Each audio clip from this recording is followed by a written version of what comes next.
ডিব্ৰুগড় বিশ্ববিদ্যালয়ৰ ছাত্ৰ সমাজৰ এটি সমস্যাক লৈ অসমৰ মাননীয় শিক্ষামন্ত্ৰী ডাক্তৰ ৰণোজ পেগু ডাঙৰীয়াক ডিব্ৰুগড় বিশ্ববিদ্যালয়ৰ স্নাতকোত্তৰ মহলা ছাত্ৰ একতা সভাৰ সভাপতি সাধাৰণ সম্পাদকৰ নেতৃত্বত ছাত্ৰ একতা সভাৰ এটি দলে তেখেতৰ ধেমাজিস্থিত বাসভৱনত কালি সন্ধিয়া লগ কৰিবলৈ যাওঁতে তেখেতে যি অসভ্য অশোভনীয় আচৰণ প্ৰদৰ্শন কৰিলে ছাত্ৰ সমাজৰ প্ৰতিনিধিত্ব কৰি যোৱা ডিব্ৰুগড় বিশ্ববিদ্যালয়ৰ দৰে উজনি অসমৰ শিক্ষাৰ প্ৰাণকেন্দ্ৰ অসমৰ শিক্ষাৰ পীঠস্থান ডিব্ৰুগড় বিশ্ববিদ্যালয়ৰ নিৰ্বাচিত ছাত্ৰ একতা সভাৰ প্ৰতিনিধিসকলক তেওঁ থিয় কৰাই কথা বতৰা পাতি অশোভনীয়ভাৱে কথা বতৰা কৈ তেওঁ যি আচৰণ প্ৰদৰ্শন কৰিলে আচৰণক আমি তীব্ৰ ভাষাৰে গৰিহণা দিছোঁ। অসমৰ এগৰাকী শিক্ষামন্ত্ৰীৰ দৰে গুৰুত্বপূৰ্ণ বিভাগৰ দায়িত্বত থকা মন্ত্ৰীৰ মুখে এনেকুৱা ধৰণৰ বাক্য শোভা নাপায়।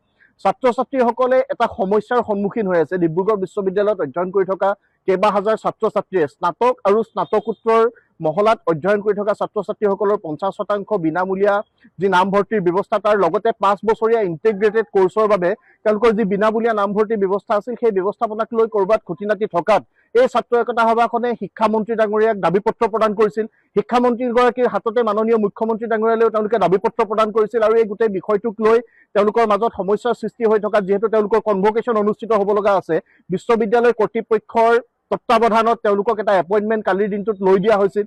প্ৰতিনিধিসকলক বিশ্ববিদ্যালয় কৰ্তৃপক্ষই প্ৰেৰণ কৰিছিল। ধেমাজিত তেওঁ শিক্ষামন্ত্ৰীগৰাকীক সাক্ষাৎ কৰিছিল। সাক্ষাৎ কৰিবলৈ যাওঁতে শিক্ষামন্ত্ৰীগৰাকীয়ে যি ধৰণে দম দাদাগিৰিৰে কথা পাতিছে থিয় কৰাই ৰাখিছে এখিনি নিৰ্বাচিত প্ৰতিনিধি ছাত্ৰ সমাজে নিৰ্বাচন কৰিছে ভোট যোগে তেওঁলোকক সেইসকলক থিয় কৰি কথা পাতিছে আন্দোলন কিয় কৰিছে বুলি প্ৰশ্ন কৰিব আৰু তেওঁলোকৰ ৰঙা চকুলৈ ছাত্ৰ সমাজে ভয় নকৰে সেই কথাটো আমি স্পষ্ট কৰি দিব বিচাৰোঁ। তেওঁ কৈছে যে ৰেছপন্সিভ গভৰ্ণমেণ্ট আন্দোলন হোৱা গম পালে মুখ্যমন্ত্ৰীয়ে বিষয়টো ৰাখি দিব। ছাত্ৰ ছাত্ৰীসকলক তেওঁলোকে দিয়া এই প্ৰকল্পৰ অধীনত ছাত্ৰ ছাত্ৰীসকল অধ্যয়ন কৰিবলৈ গৈছে। শিক্ষাবৰ্ষ ইতিমধ্যে আৰম্ভ হ'ল। যদি তেওঁলোকে নোৱাৰে দিব তেওঁলোকে কিয় এই গোটেই আঁচনিটো আৰম্ভ কৰিছিল মুখ্যমন্ত্ৰীগৰাকীয়ে সঁচাকৈয়ে বন্ধ কৰি দিব নেকি? আমি মুখ্যমন্ত্ৰী ডাঙৰীয়াৰ পৰা সেই কথাটো স্থিতি স্পষ্ট কৰিবৰ কাৰণে আহ্বান জনাইছোঁ। তাৰ লগে লগে শিক্ষামন্ত্ৰীগৰাকীয়ে 6 বছৰে আন্দোলন কৰি কি ফালিলে বুলি প্ৰশ্ন কৰিছে।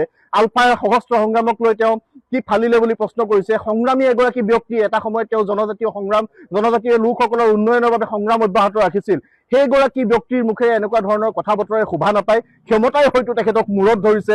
আমি তেখেতক সকীয়াই দিব খোজোঁ যে তেওঁ ৰঙা চকুৰে কোনো বিদ্ৰোহ দমন কৰিব নোৱাৰিব। ছাত্ৰ ছাত্ৰীসকলৰ ন্যায্য প্ৰাপ্তিৰ বাবে ছাত্ৰ একতা সভাখনে গ্ৰহণ কৰা পদক্ষেপক তেওঁ উপলুঙা কৰিলে নহ'ব, উপহাস কৰিলে নহ'ব। ছাত্ৰ ছাত্ৰীসকলৰ সুৰক্ষিত শৈক্ষিক ভৱিষ্যত নিশ্চিত কৰাৰ দায়িত্ব ছাত্ৰ একতা সভাৰ। তেওঁলোকে দায়িত্ব পালন কৰিবলৈ গৈছে আৰু আহিব লগা সময়ত এনেকুৱা ধৰণৰ ব্যৱস্থাপনা তেওঁলোকে কৰি থাকিব। কিন্তু ছাত্ৰ ছাত্ৰীসকলৰ যিটো অধিকাৰ বিচাৰি যাওঁতে তেওঁলোকক কৰা অপমান যদি তেওঁলোকে সন্মান কৰিব নোৱাৰে নালাগে সন্মান কৰিব, কিন্তু অপমান কৰাৰ অধিকাৰ শিক্ষামন্ত্ৰীগৰাকী নাই আৰু তেওঁলোকে ৰঙা চকু দেখুৱাই ছাত্ৰ বিপ্লৱ বন্ধ কৰিব নোৱাৰিব। সেই কথা আমি তেওঁলোকক স্পষ্ট কৰি দিব খোজোঁ। যদিহে তেওঁলোকে গোটেই বিষয়টোত ছাত্ৰ ছাত্ৰীসকলে ভুগি থকা সমস্যাটোৰ সমাধান অতি শীঘ্ৰে নকৰে আহিব লগা দিনত ছাত্ৰ বিপ্লৱ কেনেকুৱা ধৰণৰ হ'ব পাৰে তেওঁলোকে এই গোটেই বিষয়টো প্ৰত্যক্ষ কৰিবৰ কাৰণে সাজু হৈ থাকিবলৈ তেওঁলোকক আমি প্ৰত্যাহ্বান জনাইছোঁ।